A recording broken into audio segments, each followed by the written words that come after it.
Greetings, fellow time travelers. Welcome back to Treasures of History, where we uncover the hidden mysteries of lost civilizations and dive deep into the secrets that shaped our world. I'm your archaeological guide, ready to take you on another mind-bending journey through the corridors of time. Today, we're about to shatter every Hollywood myth you've ever seen about ancient Egypt. Forget the golden treasures in Pharaoh's tombs for a moment. What if I told you that the real treasure of Egypt wasn't buried in pyramids at all? What if the most incredible story was happening right outside those massive stone monuments in the dusty streets and humble homes of everyday Egyptians? Here's the shocking truth that will blow your mind. Over 80% of ancient Egyptians never saw the inside of a palace, never touched a piece of gold, and spent their entire lives doing something that might surprise you.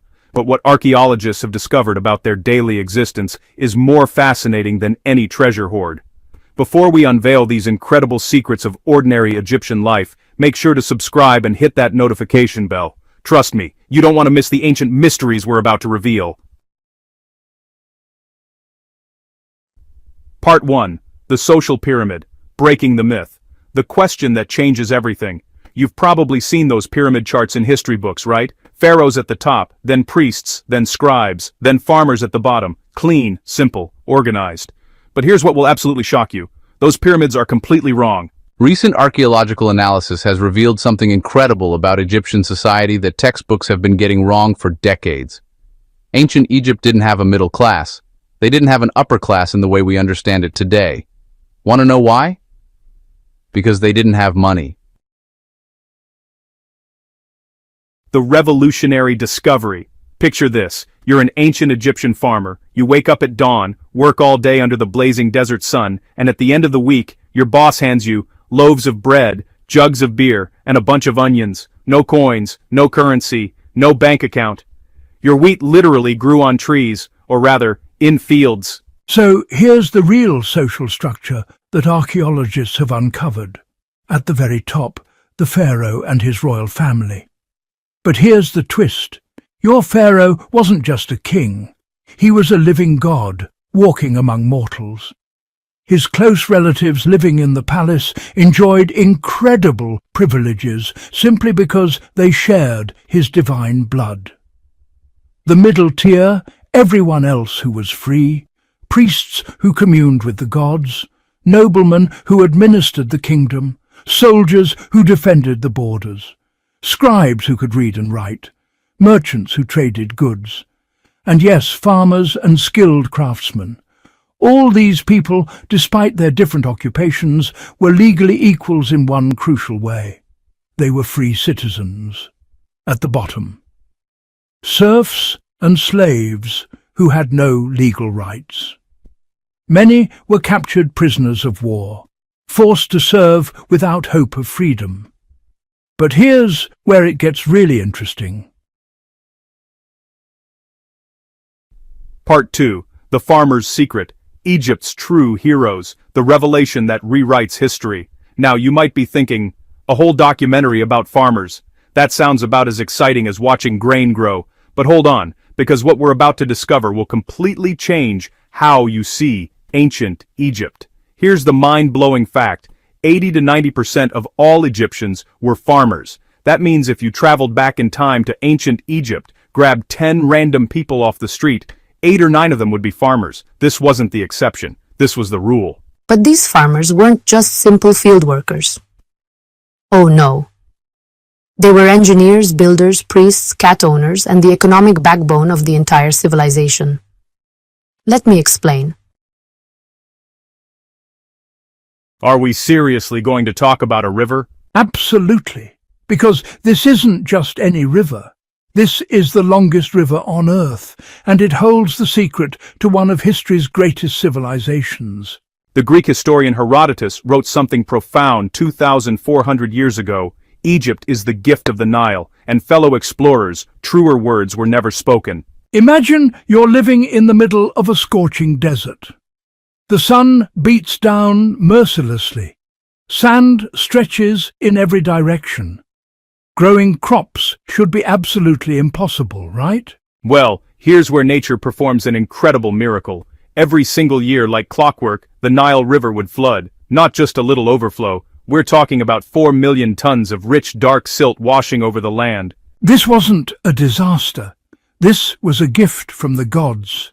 That silt was premium quality soil, perfect for growing the crops that would feed an empire. The Egyptians were so confident in this annual flood that they built their entire calendar around it. 3 perfect seasons. Akhet, the inundation season, when the Nile flooded the fields. Pere, the growing season, when crops sprouted from the fertile soil. Shemu, the harvest season, when families gathered their precious grain. This predictable cycle was the heartbeat of Egyptian civilization. Now let's talk about something that will make every modern worker either jealous or horrified. How did Egyptian farmers get paid for their work? Remember, no money existed. Not a single coin jingled in anyone's pocket until the Greeks and Romans showed up centuries later. So picture this. You've worked hard all week, plowing fields, irrigating crops, maintaining canals. Payday arrives and your employer hands you bread, beer, and onions. That was your salary. Your wheat and barley became your currency. If you wanted something you couldn't make at home, you'd have to barter for it. But here's what will really blow your mind. Egyptians didn't have weekends. None. Zero. The only days off were public holidays, and conveniently, these were usually scheduled during seasons when you couldn't work the fields anyway.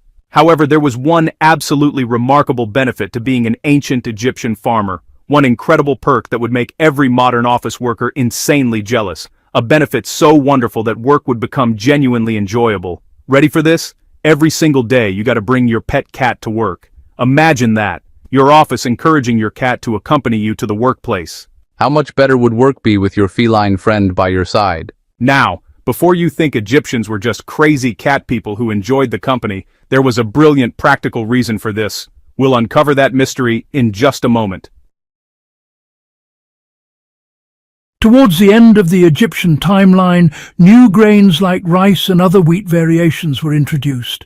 But for thousands of years, if you were a farmer, you were growing barley and wheat. Period. S1. Media. Sacks of barley and wheat in ancient Egypt, ancient Egyptian granaries, wheat as currency in ancient Egypt. These became the currency, the wages, the trade goods. Everything revolved around these golden grains. Narrator, media. Trading barley and wheat in ancient Egyptian marketplace. Ancient Egyptian farmers exchanging grain, piles of barley and wheat. These weren't just plants. They were the foundation of the entire Egyptian economy. Why? Because barley and wheat were transformed into the 2 most important products in ancient Egypt, bread and beer. S1. Media. Ancient Egyptian farmers in fields, historical crop cultivation in Egypt, Egyptian farmers with tools. What were Egyptian farmers actually growing? While they cultivated all sorts of vegetables and fruits, 2 crops dominated everything: barley and emmer wheat. So, here's something fascinating. What if you didn't own land? Could you still farm? Absolutely! The government and temples owned vast stretches of fertile land near the Nile, and you could rent prime farming spots. This created an interesting system where even landless citizens could participate in agriculture. The playing field was surprisingly level in some ways. Here's something fascinating. What if you didn't own land? Could you still farm? Absolutely. The government and temples owned vast stretches of fertile land near the Nile, and you could rent prime farming spots. This created an interesting system where even landless citizens could participate in agriculture. The playing field was surprisingly level in some ways. Every year, the same beautiful cycle repeated. During the flood season, when water covered your fields, you couldn't farm, but you couldn't just sit idle. This is when something incredible happened. You'd go build pyramids and temples for the pharaoh. That's right. The same people who grew your food also constructed the most magnificent monuments in human history. Mind-blowing, isn't it? When the waters receded and Pere began, your entire family would spring into action. This was truly a family operation, breaking the soil. Together, you'd use hoes to break down the earth and prepare for plowing. Plowing the fields. If you were fortunate enough to own oxen, they'd drag a heavy plow through the ground while your son guided them in perfectly straight lines. No oxen? No problem. You'd plow by hand using pure muscle power. Sowing the seeds. Here's where your wife and daughters played a crucial role. They'd walk behind the plow, scattering seeds from baskets they carried, ensuring every inch of fertile ground received its precious cargo. The sheep trick. And here's a clever technique that shows Egyptian ingenuity. After sowing, a herd of sheep would follow, their hooves burying the seeds naturally into the soil. Brilliant, right? Once everything was planted, the real work began. You'd spend countless hours in the canals. These irrigation channels were lifelines for your crops, carrying precious water from the Nile to your thirsty fields. They constantly needed repairs and maintenance. Remember, no rain falls in the desert. Your crops depended entirely on artificial irrigation. This is where one of humanity's most ingenious inventions came into play. Behold the Shaduf, one of the most useful tools ever invented. Simple yet revolutionary, a long pole with a bucket on one end and a counterweight on the other. This clever device made moving water from the Nile to your farm dramatically easier. Was it monotonous? Absolutely. Imagine dipping and lifting, hour after hour under the desert sun. But it worked so incredibly well that Shadufs are still used in some parts of the world today. 4,000 years later, that's the mark of true genius. As months passed, your time was spent in an endless struggle. Weeding the fields, shooing away hungry birds, fighting off swarms of rats and mice. Your crops were under constant attack from nature itself. Then came the most important moment of the entire year. Your crops were ready. Golden wheat heads swayed in the breeze. This was it, the culmination of months of backbreaking labor. Your entire family would race into the fields with urgent purpose. The men and boys. Armed with sharp sickles, they'd cut the wheat heads with swift, practiced movements. The women and girls. Following close behind, they'd collect the loose heads from the ground, working quickly to ensure nothing was wasted. The grandparents, even the elderly, joined in, tying the gathered wheat into tight bundles. Nothing was wasted. The long wheat stems left behind